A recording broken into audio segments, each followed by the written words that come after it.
Bridging the Gap and our inaugural show of City Talks. We're here with Gavin Stevens and with someone who knows a lot about city politics, Michael Lankford. I like to call him the analyst of Salisbury politics.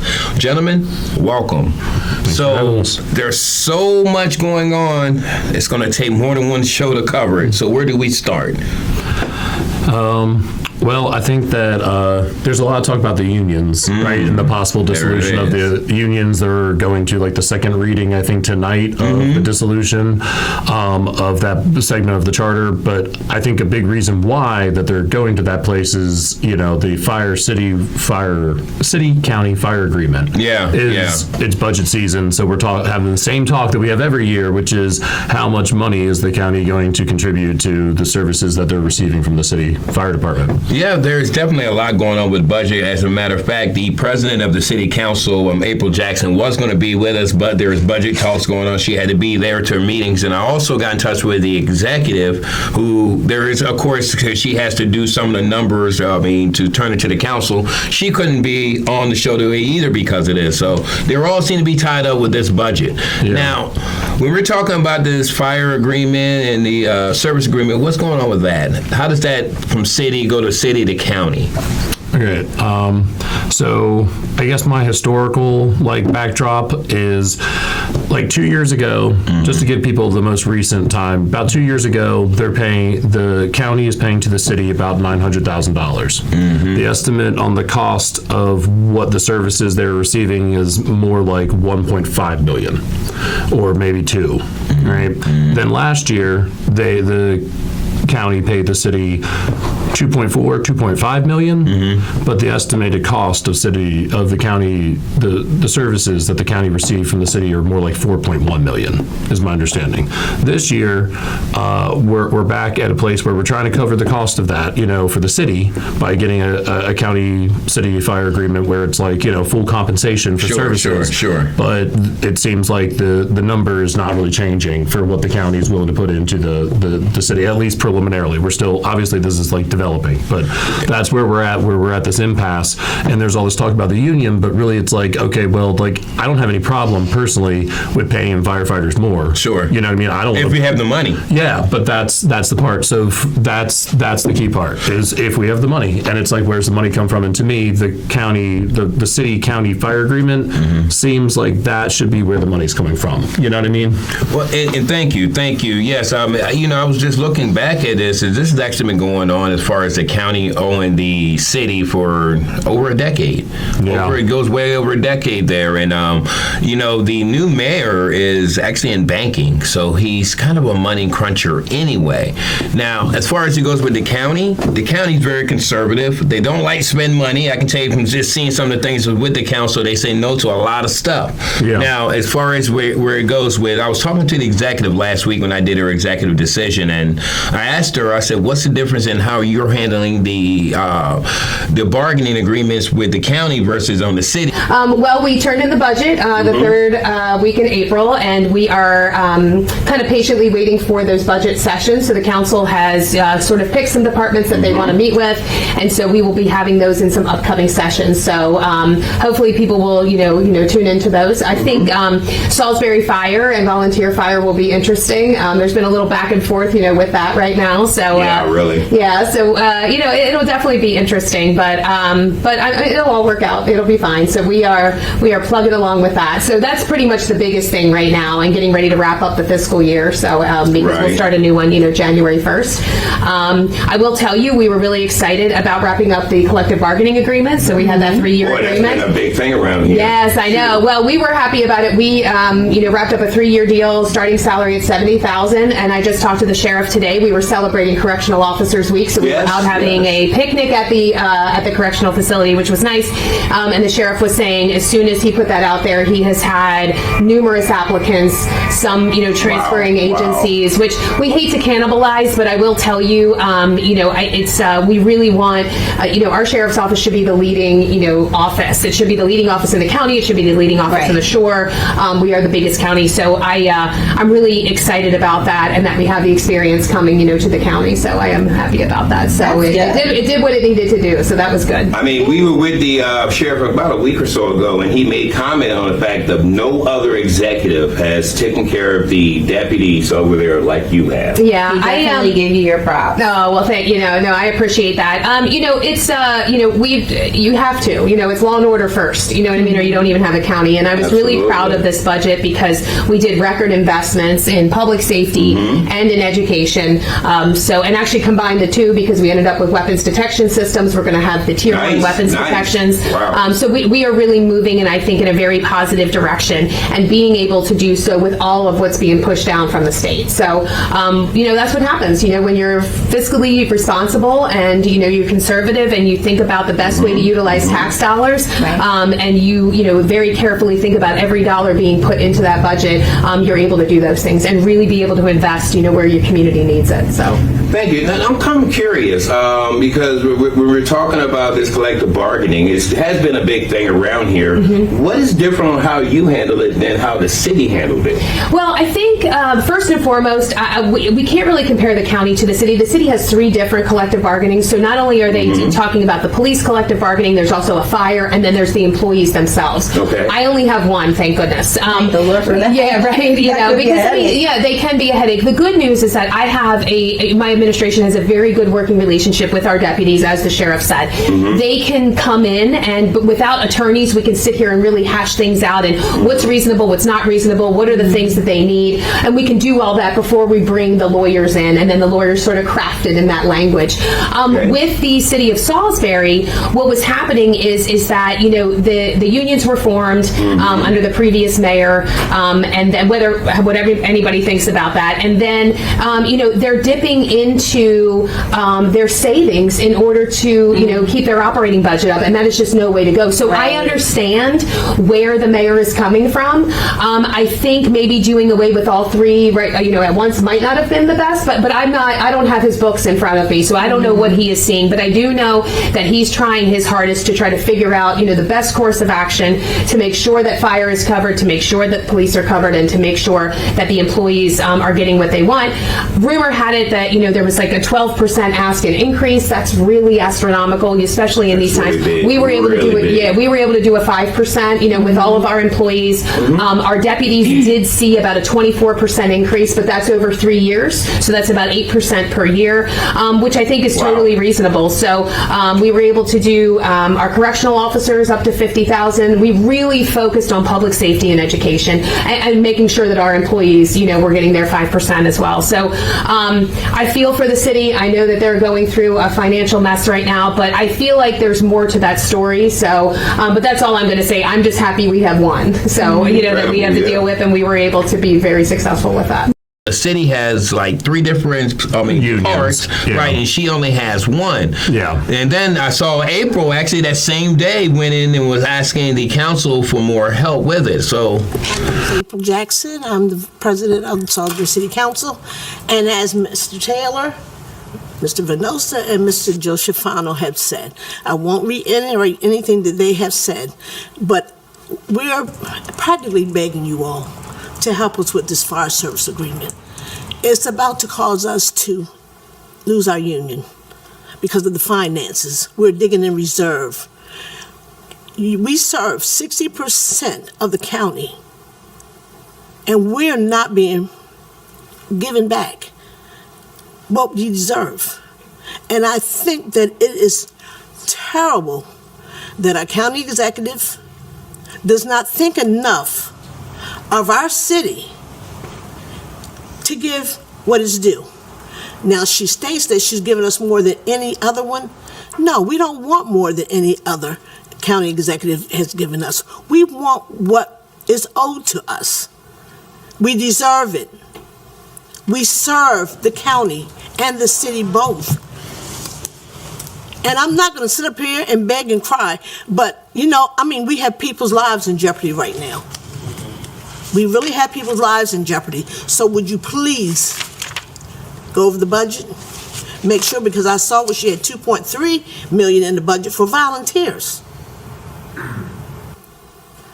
So could you please go over the budget and make sure that we are taken care of, making sure the city gets what is due to them. We deserve it, and I will say it over and over and over again. I have been, for the last month or so, having sleepless nights because I don't want to get rid of our union. I do not. But we don't have the finances to support it. And every year we have gone through the same thing to the point now where we may lose the union. I don't want to do that. But if that's what saves us and keeps us from going bankrupt, then that's what I have to do. But also, make sure, it's your responsibility to make sure that this budget is properly obtained, and you go over it, make sure that everything is addressed the way it should be.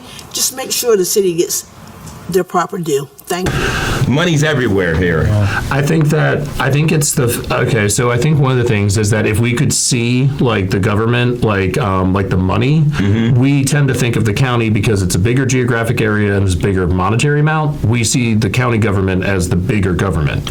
Which it is, But like in those regards it is. Geographically it covers more land, but the city provides more services to the people in the city than the county does. Sure. It's more like the county provides like a scaffolding. It's like the federal government to me. They'll have a mandate for education or transportation standards, but they're not actually like executing those standards. They're just disseminating them down. Then the states determine how they comply with federal law. So it's not a federal agency, even if it's a federal law often. And that's kind of how like the local government, the county is often kind of the scaffolding, which sets up like what the plays inside, but the city is like, the county doesn't provide like trash service, for instance. They have the dump, they manage the dump, the waste, there's waste management aspect for sure, but they don't actually like pick up people's trash. That's all private companies. So there's actually like less that the county does, which I think is why, and it makes sense that they like, what you were saying about them being conservative and not wanting to grow. It's like, because they're smart to not want to make promises to taxpayers that they can't keep. I like to move it, jumped off the porch, now I'm just cold as cool. I had to change my mood in life when I woke up. Would you still head to the polls if you knew that your vote was just going to get thrown in the trash? Of course not. Which is exactly why you need to know the truth about ranked choice voting. Also known as instant runoff voting, ranked choice voting destroys everything we know about free and fair elections. Unlike a traditional election, each voter is expected to vote for every listed candidate in order of preference. Also, unlike a traditional election where the candidate with the most votes wins, a candidate must have a majority of votes to win. If there's no majority winner in the first round, the losing candidate is eliminated. The people who voted for the loser in the first round then have their second choice votes counted in the next round. This process continues until there is finally a majority winner. The problem is that thousands of votes are trashed along the way to create this supposed majority. These voters weren't willing to vote against their conscience, so their votes are gone. These voters got confused and filled out their ballots incorrectly, so their votes are gone too. And these folks ended up casting votes for candidates they never would have voted for otherwise. The result is that a much smaller manufactured pool of voters ultimately decides the election, to the exclusion of thousands of other voters. Any system that throws out legitimate votes and requires voters to vote against their conscience is problem enough. But ranked choice voting almost always ends in extreme partisan victory for the left. It's a far cry from the ideal that gives every voter a voice and a vote that matters. This scheme undermines the integrity of our elections, and it must be rejected.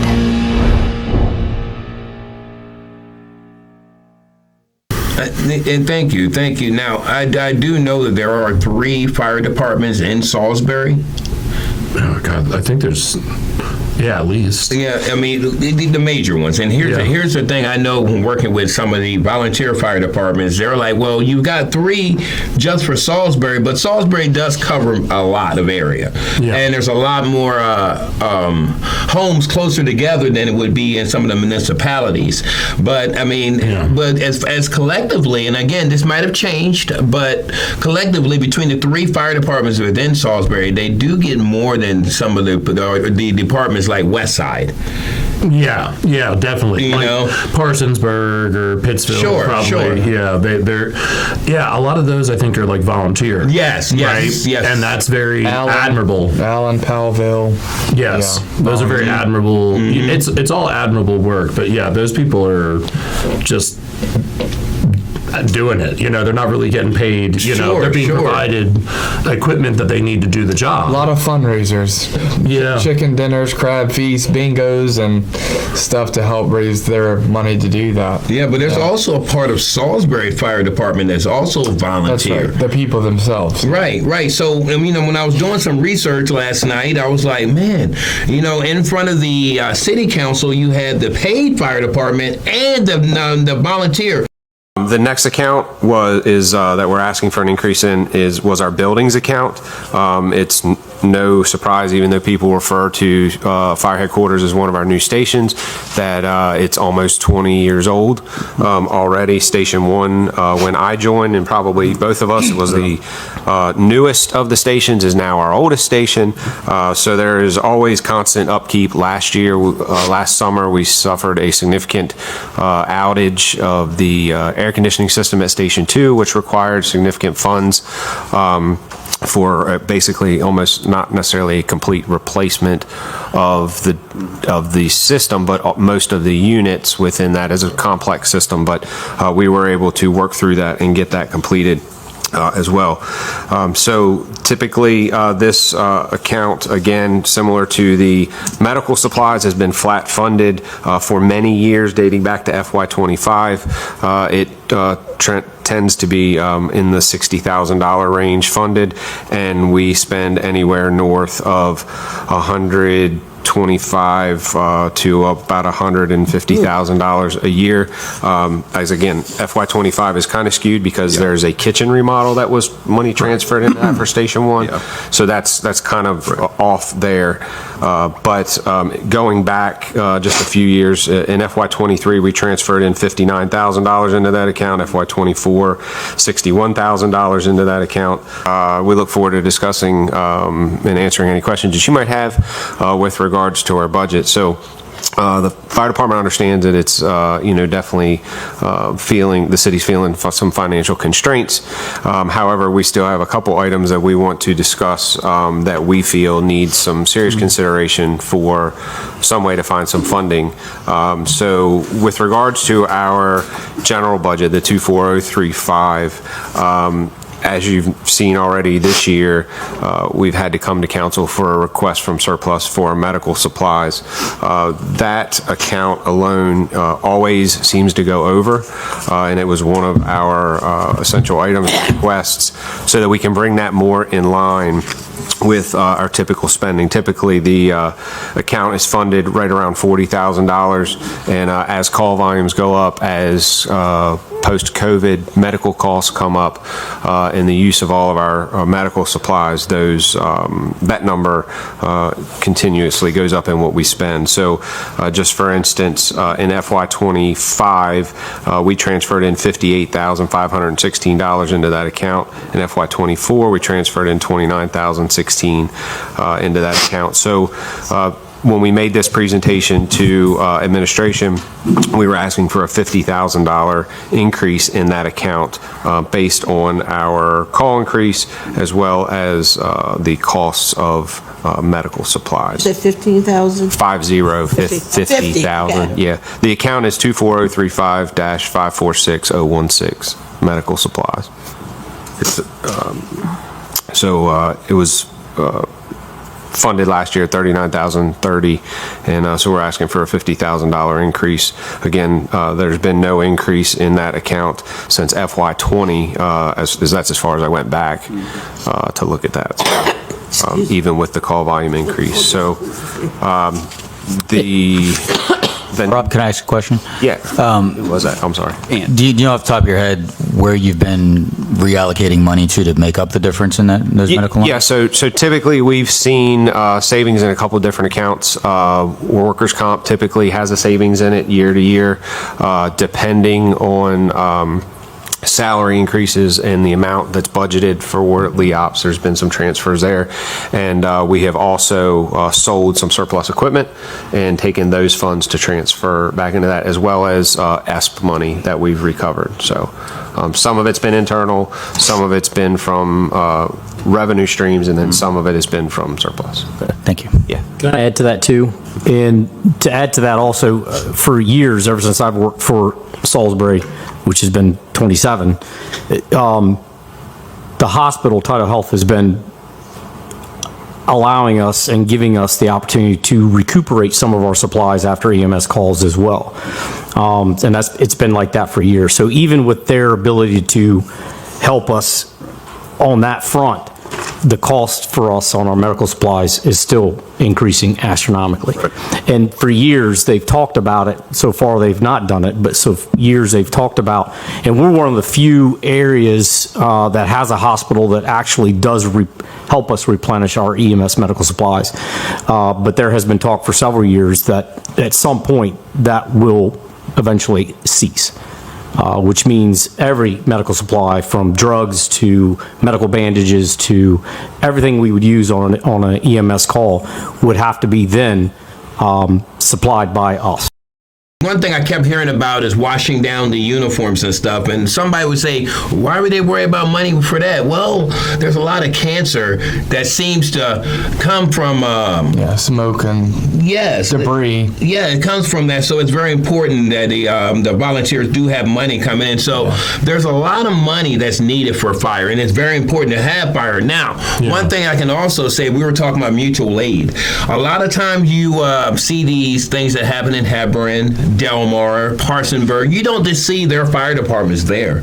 And one of them will be Salisbury. Yeah. You know? I mean, and again, a firefighter, they're going to do what firefighters do, and that's to save lives, and we appreciate that. Yeah. But the question is, gas, which right now, my God, is almost $5 a gallon, or excuse me, ask my wife, is over $5 a gallon. And a lot of those vehicles use diesel, which is even more expensive. Oh, yeah.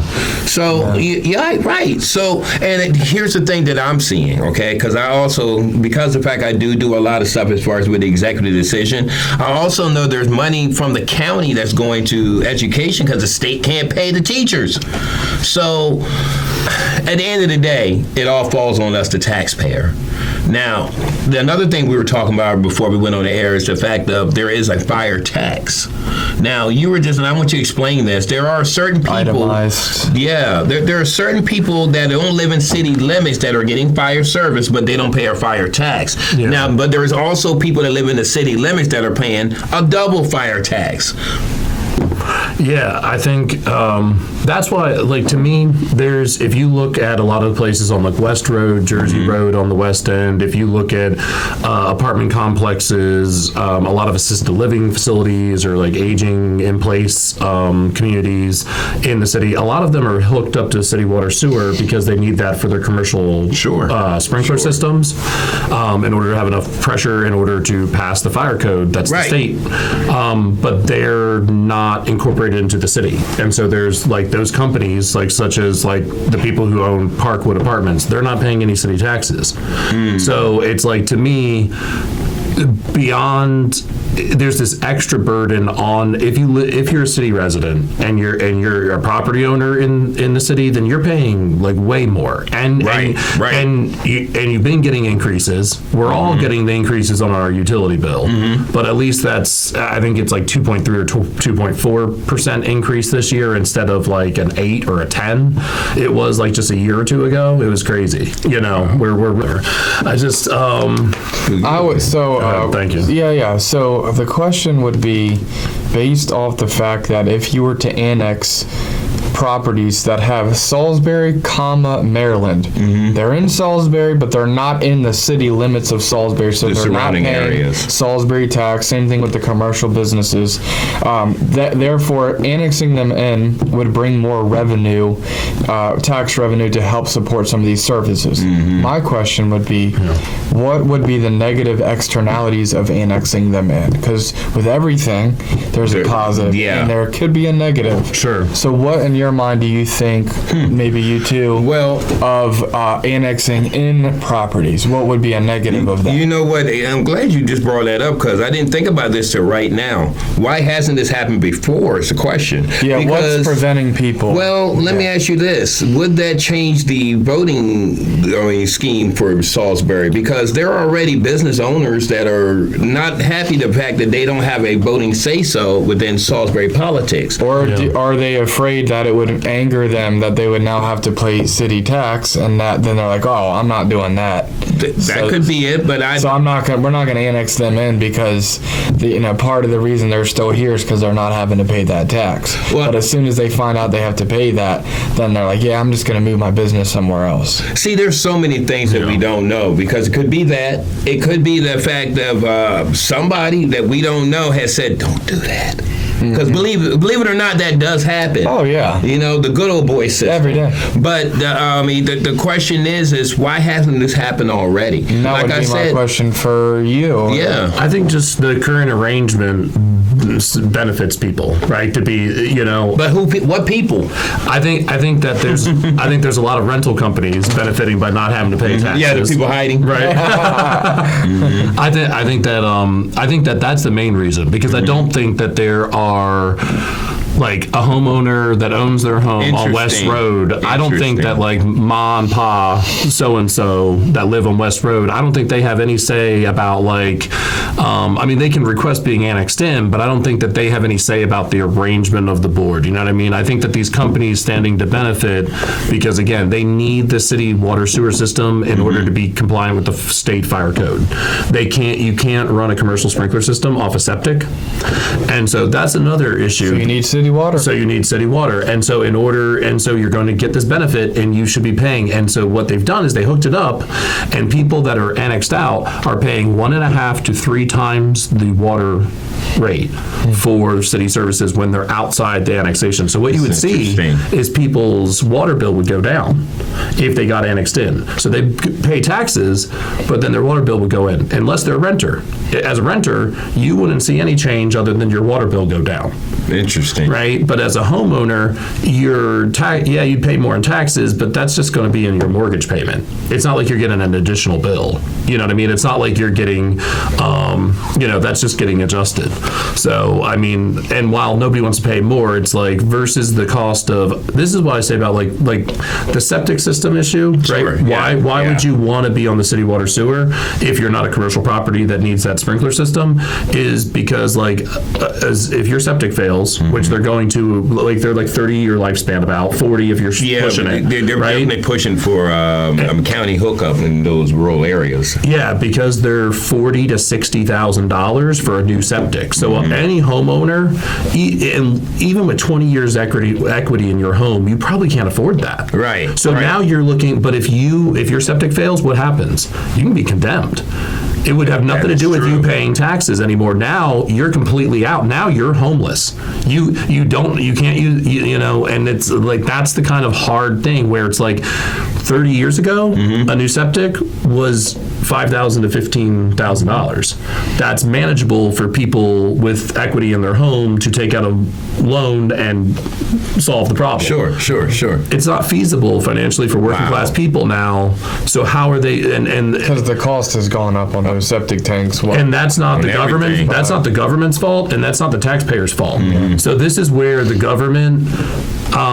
This is why you pay taxes is because of hard situations like that. So perfect example in the city is Regency Drive, which is right by the Snow Hill Road food line.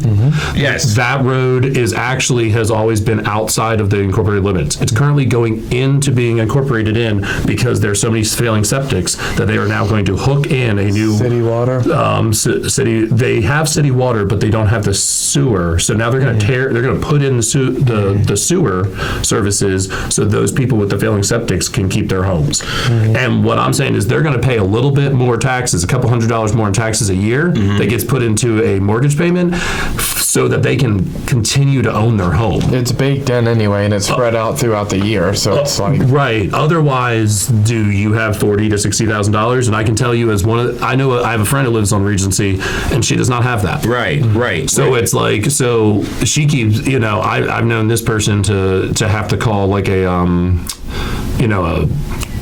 like Outback Septic Services, one of those companies to come and clear out the septic periodically. Right, but if it was city, they wouldn't have to worry but about it. eventually... So question, those people now, right, before getting put into the city, technically, the city of Salisbury trash would not pick up their trash. Correct. Now they will. Correct. Right. Now they'll So get does those that benefits. also increase burdens on other departments? That's actually, when you were talking about negatives, I was like, you're going to increase payroll because you're going to have to increase the amount of people that can vote, so redistricts. Like, I don't live in Salisbury, but I'm sorry, I live in Salisbury, but I don't have my trash picked up because I'm outside of the technical. Mine says Salisbury-Maryland, but nobody gets my trash because. But if fire happened, God forbid, Salisbury Fire Department would be the ones that respond. They'd show up, and I pay Wicomico County tax, but not the city tax. Well, see, this is what I'm wondering. Again, just my thought. And I would love, as we have these city talks, maybe have some of the elected officials come in and talk to them about this. But maybe those that live in the city limits don't need to pay a county fire tax. Right, a differential. Because I live in the city limits and I pay both. Yeah, that double tax for the same service, and they're you're fighting paying for all those other people. I'm paying for them fighting over it right now. For a guy like me that lives in Salisbury but outside. Right, and I want you to be protected, but here's the thing: they're fighting over it. I don't mind paying for the Salisbury if I have a fire for them to come to show up to my. They already are anyway. Right. I don't mind paying my fair share of a small little. You know what I mean? Well, and see, so this comes back to another decrease thing. the burden on you and everyone else that lives in the city limits. It would probably decrease that burden as well. And we wouldn't have to. Here's the big thing to me is it would be, if we do the annexation systematically, you don't put everybody in at once because you're expanding those services like trash pickup. So you'd probably do sections every year as a plan. But if you do that, now you're increasing revenue in an anticipatable way. So now you don't have to raise taxes on you for the next 5 years. You know what I mean? Because you have a plan for how to increase revenue without burdening the taxpayer further. It's really smart financially. Well, another question I have is with the fire. Now, again, I'm so focused on this whole fire agreement and stuff. Why does it have to be county or city fire tax? Why doesn't it just be a fire tax? We're getting to this point where we may need to start thinking about having a fire services that services the whole county. So like a Wicomico County Fire Department? Why not? Instead of having to worry about, I got to give this to the city and fighting over this and that, double taxing, just let it be a fire tax, I think that's the part where we were talking about earlier with the county, where because they have more money, it appears that they're bigger than the city, but they don't provide trash services, they don't provide fire departments, that's why there's so many volunteer ones in Powellville or Pittsville or they Mardella. Do things like snow removal and spraying for pests and mosquitoes. And the county will come by and that doesn't really work. But they spend money on it though. We spend money on it. We spend money via the State Highway Administration too. So it's also because that's really who's executing that. So it's really the county is rather small as far as I know the city. Do you know how many people work for the county? I know the city is over 500. Really? There are 500. I don't have that number. Only less, about 30%. The county would probably be 1,000 or 2,000, probably somewhere in there, I would imagine. Just because of when you say county, does that mean schools?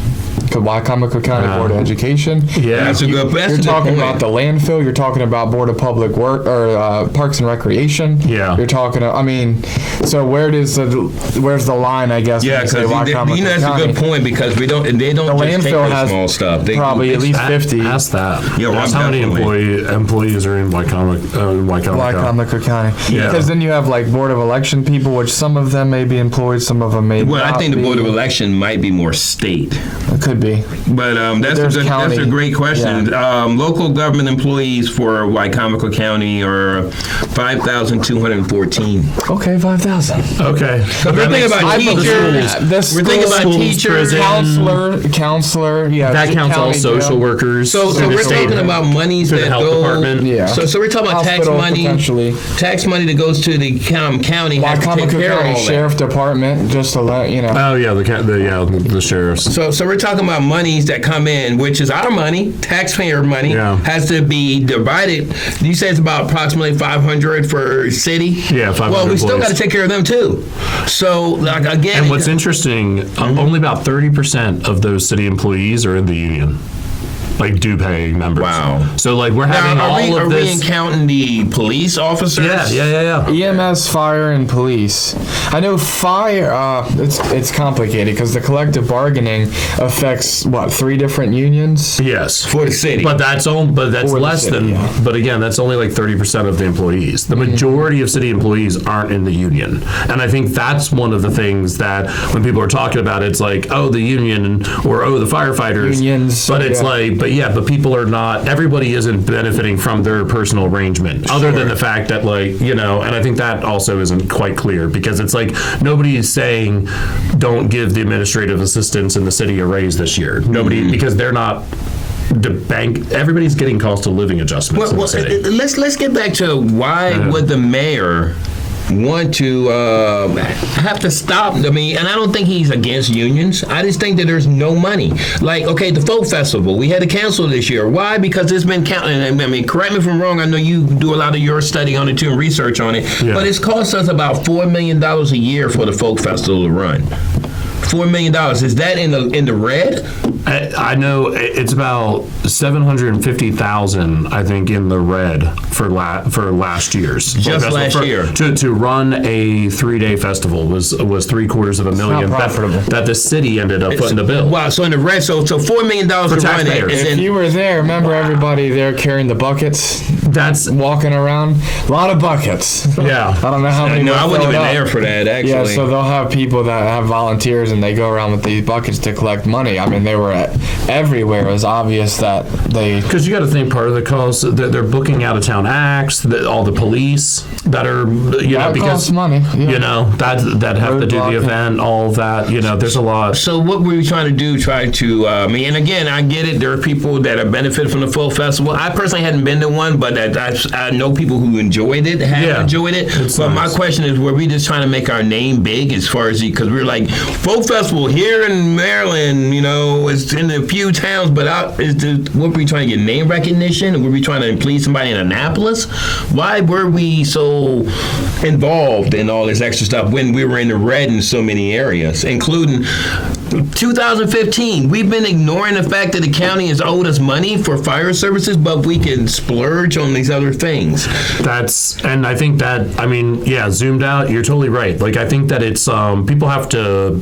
Look at the bigger picture. Look at the tree. Yeah. Look at the forest, not just the one tree. Right? Yeah, no, I think you're totally right. I think, I don't know, I can't speak to what those people's motivations were, but I can't for the life of me, as somebody who does arts events and knows like how like the music industry works, I have no idea how they didn't make money at it. But apparently the way it's structured is to be a nonprofit.